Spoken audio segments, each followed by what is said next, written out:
पिछला इतिहास भारतीय जनता पार्टी को याद करना चाहिए।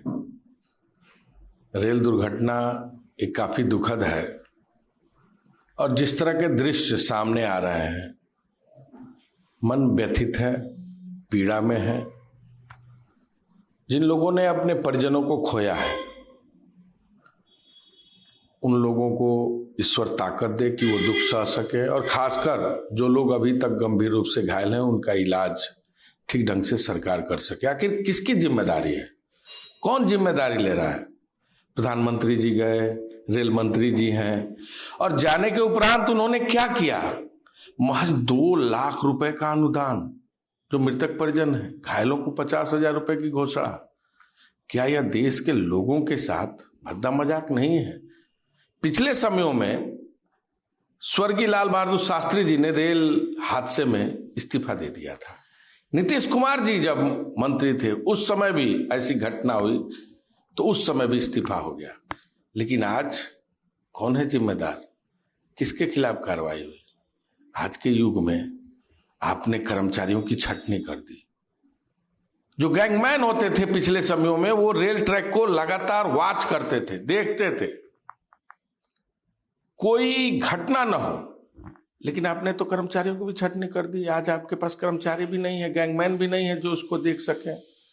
मैं समझता हूं इसकी पूरी जिम्मेदार ये सरकार है, और मंत्री को तो इस्तीफा देना ही चाहिए अगर नैतिकता बची हो तो। लेकिन ये बेशर्म है, ये लोग कहीं से इनके दिल में कोई दर्द की भावना नहीं है, इसलिए अभी तक बने पड़े हुए हैं।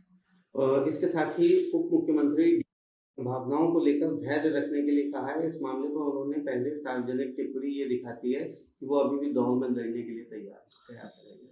देखिए, ये हमारी कांग्रेस पार्टी है और तमाम तरह के कयास, अटकलें रोज चर्चाओं में है, लेकिन स्पष्ट रूप से हमारे केंद्रीय नेतृत्व ने बैठ के फैसला किया है। आदरणीय सिद्धरामैया जी मुख्यमंत्री हैं और सभी लोगों ने एक मत से इसका प्रस्ताव दिया है। तो मैं समझता हूं कि ये पार्टी का मामला है, तो पार्टी में इसकी चर्चा क्या है नहीं है ये छोड़ दिया जाए।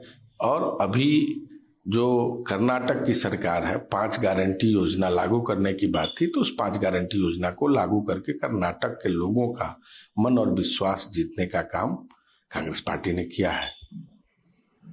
इसके साथ ही करने वाली विधि आयोग की सिफारिश को चौंकाने वाला बताया और कहा कि इसका विरोध किया जाना चाहिए क्योंकि कानून का पहले से ही दुरुपयोग हो रहा है। पूर्व केंद्रीय मंत्री की टिप्पणी विधि आयोग द्वारा राजद्रोह के अपराध के लिए दंडात्मक प्रावधान को बनाए रखने का प्रस्ताव के बाद आई है, जिसमें कहा गया है कि इसे पूरी तरह से निरस्त करने से सरकार पर गंभीर प्रतिकूल प्रभाव पड़ सकता है। देखिए, राजद्रोह आज के डेट में सरकार का हथियार है। कैसे लोगों पर राजद्रोह लगाया जा रहा है? आंदोलनकारी जो जनता की आवाज उठा रहे हैं, आईपीसी, सीआरपीसी जो अपराधियों के लिए है। और अभी अगर देखा जाए तो अगर हम मुद्दों को लेकर थाने या तहसील के खिलाफ प्रदर्शन करते हैं, आंदोलन करते हैं, आवाज उठाते हैं, तो सरकारें दमन करती हैं, मुकदमे लिखती हैं, जेल भेजती हैं और आईपीसी, सीआरपीसी की धाराएं लगती हैं।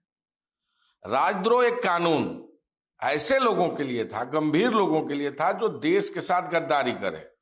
अगर हमने बेरोजगारी की बात कर दी, अगर हमने गिरती अर्थव्यवस्था की बात कर दी, महंगाई की बात कर दी, अगर सरकार की आलोचना कर दी, तो ये राजद्रोह में तो नहीं आता। ये तो हमारा मूल अधिकार है। लेकिन सरकार के पास इसका कोई पैमाना नहीं है, कोई अंतर नहीं है। और खासकर भारतीय जनता पार्टी में तो इतने दुरुपयोग हुए हैं राजद्रोह के मामले, ऐसे ऐसे मुकदमे ऐसे ऐसे लोगों पर लिखे गए हैं, जो अति चिंतनीय विषय है। और निश्चित तौर से इसकी समीक्षा होनी चाहिए और इसका मापदंड तय होना चाहिए कि कैसे लोगों पर राजद्रोह जैसे कानून को लगाया जाए।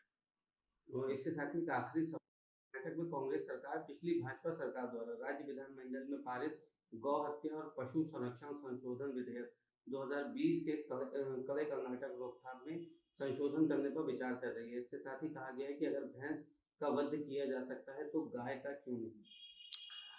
देखिए, ये चीजें जो है स्पष्ट रूप से सरकार के अंतर्गत आती हैं और वहाँ का क्या मामला है, चूंकि अभी आप बता रहे हैं, मैं बातचीत करूंगा, उसके बाद ही इस पर कोई चीज बता सकता हूं, राय दे सकता हूं कि कर्नाटक सरकार किन मुद्दों पर विचार कर रही है। अभी इस पर कोई कयास लगाना, चर्चा करना बेईमानी होगी। और मैं समझता हूं कर्नाटक की सरकार जनहित की सरकार है, जनता की सरकार है, चुनी हुई सरकार है, और उन्होंने जो वादा किया था 5 गारंटी योजना का, उसको लागू करके एक ऐतिहासिक निर्णय लिया है। और देश में चारों ओर इसकी चर्चा हो रही है। हिमाचल की सरकार ने अगर पुराने पेंशन की बात की, उसको लागू किया। राजस्थान की सरकार देश में नहीं दुनिया में एक मॉडल के रूप में विकसित हो रही है, शिक्षा के क्षेत्र में, स्वास्थ्य के क्षेत्र में या जन उपयोगी क्षेत्र में। और जहां भी छत्तीसगढ़ किसानों के क्षेत्र में जिस तरह का उन्होंने आमूलचूल परिवर्तन किया, एक बड़ा संदेश दिया है किसानों के हित में, जो उनके आय दोगुने से लेकर उनके फसलों का दाम देने का काम कर रही है। मैं समझता हूं कि उसी तर्ज पर कर्नाटक की सरकार बन रही है और चल रही है। जनता की भावनाओं का आदर और सम्मान करेगी। ये विषय क्या है नहीं है, अभी कोई तथ्य सामने नहीं आया, इसलिए इस पर चर्चा